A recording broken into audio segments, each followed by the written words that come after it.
শুধু দর্শক, আজকে আপনাদের জন্য রয়েছে কবি সুকান্ত ভট্টাচার্যের একটি কবিতা।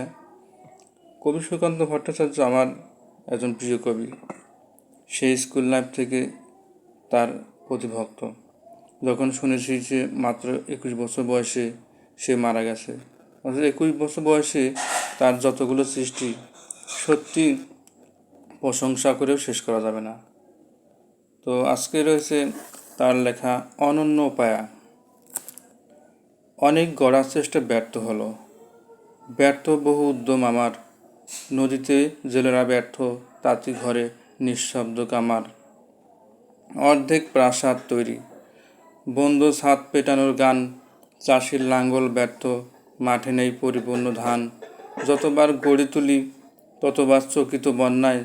উদ্যত সৃষ্টিকে ভাঙে পৃথিবীতে অবাধ অন্যায়। বারবার ব্যর্থ, তাই আজ মনে এসেছে বিদ্রোহ। নির্বিঘ্নে গড়ার স্বপ্ন ভেঙে গেছে ছিন্ন ভিন্ন মোহ। আজকে ভাঙার স্বপ্ন, অন্যায়ের দম্ভকে ভাঙার। বিপদ ধ্বংসই মুক্তি, অন্য কোনো পথ দেখি না কো আর। তাই তো তন্দ্রাকে ভাঙি ভাঙি জীর্ণ সংসারের খিল। রুদ্ধ বন্দিকক্ষ ভেঙে মেলে দিই আকাশের নীল।